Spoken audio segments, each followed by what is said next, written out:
Ahoy there, and welcome back to this Pirates Parley. You know, it seems like everyone's wanting to storm bases lately. Well, let's take a look at things from the inside with Castle Panic, the Wizard's Tower expansion. Because these monsters want to see them humans, and they're Naruto running up on us fast. So let's pick them off. Alright, we've already set this one up in our last review. So if you've not checked that one out yet, well, the link's below. If you already know your way around the game, then let's look at the changes. Swap any of the regular towers with the Wizard's Tower. This is the source of all your power, and a real beacon for adventurous intruders. Add the new castle cards to the deck and shuffle them up. There's also an exclusive Wizard's deck, which you can only use so long as that tower stands, so watch out for it. Now for the tokens. Remove these from the base game supply.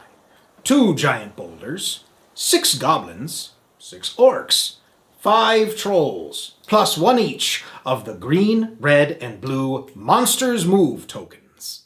Take these out to make room for the new ones. Now, from the expansion horde, set aside the imps, the harbingers, and the mega boss monsters. All the rest go in the bag and blend.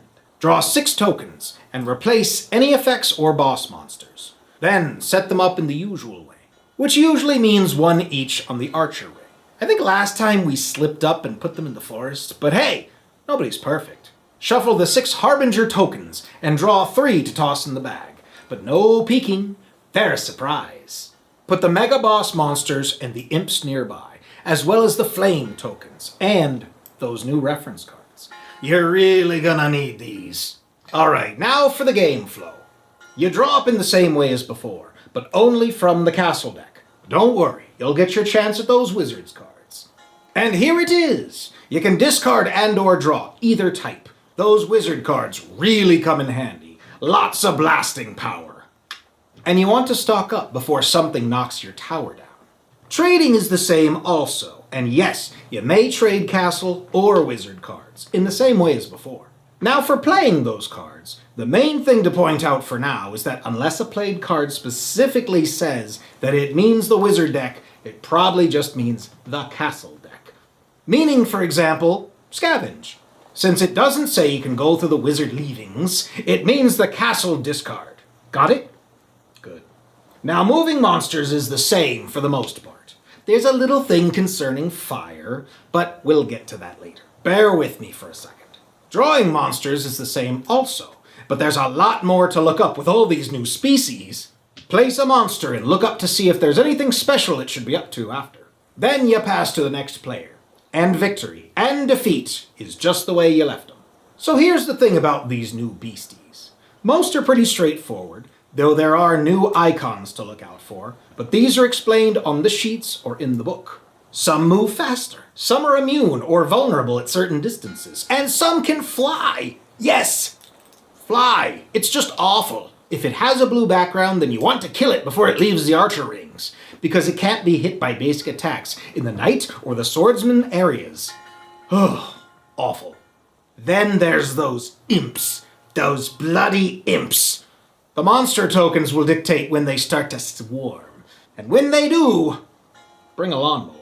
Those harbingers are replaced by the bigger, badder monsters that would just be too obvious in the supply because of their shape. Just swap them out, and then toss the Herald of Woe into the pile. You've got bigger problems now. There's also the issue of fire. If a monster gets a fire token, it will take a click of damage after it moves and resolves any effects. Cool. If it has more than one, well, then it dies faster. The wizard will help you make this happen. If a wall or tower gets lit, it's weakened. When a monster attacks it, that monster takes no damage. But it doesn't advance, and the flame tokens transfer to that monster. So that's good. If a wall or tower gets a 3rd flame token, it's kaput. Remove it and weep bitterly. A fortification disintegrates immediately. It gave its life for a good cause. You can put out fires by discarding a brick or a mortar card, so that's helpful. Also, if you place a fortify token on a flaming wall, it puts out all of its fires, but then it discards. Still helpful. There may even be some monsters that breathe fire. When this happens, the fireball travels straight toward your keep, like a boulder, and poof! It's a hunk of burning wall. Well, this is the expansion that all the fans tell you about. The must-have add-on that makes the game good. I agree only insofar that it makes the game more challenging and interesting. But I've got no such outlook telling me that the base game needed any fixing, so I can dig it either way. If you like Castle Panic, then you owe it to yourself and your shelf to bring this one into your life. It's a gem, and you deserve the good stuff. Well, thanks for checking out this Pirates Parley. We're always here, ready to assist you with the best possible advice.